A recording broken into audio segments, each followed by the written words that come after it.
Good morning, students. Students, today I'm going to teach you a new topic, that is nationalism and imperialism. You all know that what is nationalism? Nationalism means love for nation. Okay, I told you that in Europe, uh, in entire European continent, there was lot of diversities among people, and for that reason they never able to create a nation. Okay, but after the industrial revolution, several, yes, several middle class, they came into existence and they gave a theory of nation state. All right, and people love their theory. They love democracy. They love nation state, and we have seen the unification of Germany. After that, unification of Italy, unification of Great Britain. Okay, France became constitutional monarchy, as well as Greece also got independence. All right, and for that reason, you will see that the national sentiment came into existence among European people, and you will see that gradually this nationalism, the idea of nationalism, shifted to imperialism. Okay, what is imperialism here? Actually, imperialism means, you see, it is the policy of the nation to forcefully impose its rule or authority over other nations. Students, now people, they all are united. Okay, and as a result, there was a competition among the nation, that who is the supreme, okay, who is powerful country. And for that reason, several countries in Europe, they uh, proceeded the policy of imperialism. They followed the policy of imperialism. Okay, why great powers of Europe became imperialistic?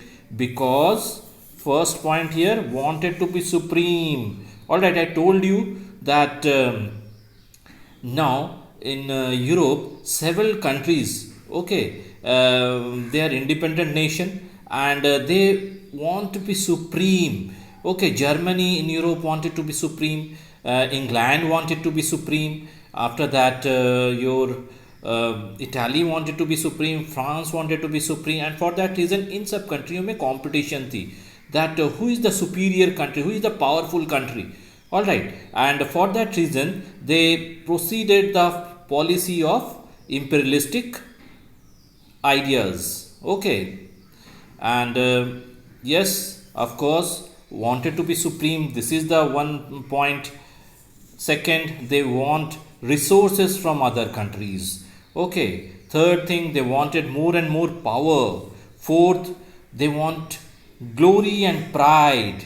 All right, and of course, they want to grab territories. Those who are the poor nations, they want these imperialistic nations, they want to grab their territories, and from that territories, they wanted their resources. Okay, you will see that great Britain की बहुत सारी colonies थी in Asia and Africa. Similarly France, similarly Germany, okay, similarly Dutch, they had several territories in Asia and Africa. Okay, they wanted to rich and prosperous also, this imperialistic nation, as well as here industrialists wanted to sell their product to colonies. Look, after industrial revolution, okay, those were the industrialists, those were the capitalists. Okay, they started overproduction, and when they started overproduction, who will buy their product? Okay, yes, the countrymen, they are buying their product, but the remaining product, who will buy that? For that reason, they put pressure on their government so that they can able to expand their territory, so that they can able to make colonies in Asia and Africa where they will sell their product. Okay, so this is one of the important reason of this imperialism. All right, and they wanted to become economically stronger. Okay, now you understood that why great powers of Europe became imperialistic. Now students, who are the powers that we can say to them that they are the imperial power of the world. Yes, Great Britain, France, Germany, Russia, the United States, as well as Japan. Okay, but in Europe, Great Britain was there, France was there, Germany was there and the Russia was there. तो इन सब countries में competition होती थी किसकी कितनी colonies थी, कितनी कॉलोनीज़ वो बढ़ा सकते हैं. For that reason in Asia and Africa. Okay, and later on what happened, the Balkan problem started. We will see this Balkan problem. Okay, Balkan means these are the countries which is located near the coastal area of Mediterranean region. All right, and look here. First, the major source of the nationalist tension in Europe after 1871 was the Balkan region. Unification of Germany and unification of Italy के बाद जो main समस्या आई, main problem आई, that was the Balkan problem. Okay, and the Balkan they are comprise of states of ethnic and geographical variations such as Macedonia, Serbia, Greece, Bulgaria, Slovenia etcetera, whose inhabitants were known as Slavs. Now what happened कि जो Mediterranean coast में जो छोटे छोटे states थे, all right, they are just geographically different from the other states. Okay, उनमें इतनी varieties भी थी and no unity was also there, and for that reason actually they were first under the control of Ottoman Empire. And you know कि that nationalism की भावना जैसे Europe में फैली, तो इन जो छोटे छोटे स्टेट्स है that also spread in small states like Serbia, Bulgaria, Slovenia, and they struggled to become independent. Okay, and when Ottoman Empire became weak, these small states they declared themselves independent. Okay, और इनके जो inhabitants है उनको क्या कहा जाता था? Slabs. Alright, look, a major part of the Balkans was ruled by Ottomans. Ottomans means Islamic Empire of Turkey. Okay, all through the 19th centuries, the European subjects nationalists under Ottoman control broke away and declared independence. I told you that जैसे कि Ottoman Empire became weak, so these small states they declared themselves independent.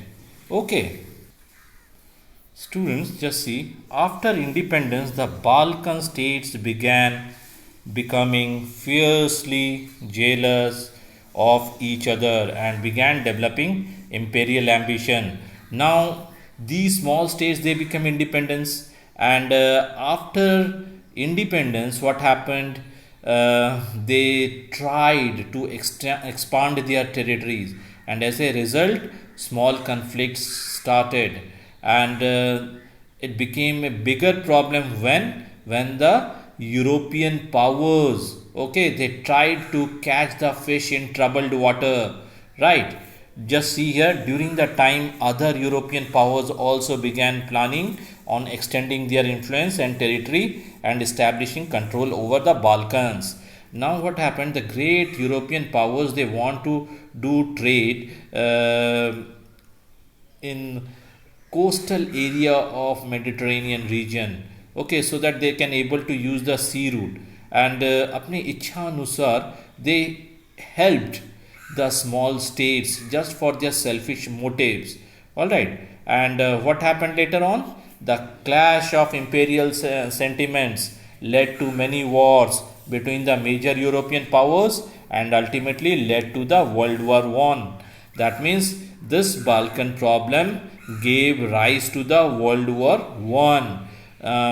When the big powers involved, okay, in the Balkan issue, it creates a lot of problem and gave rise to the World War I. Students, I think up to here no problem is there.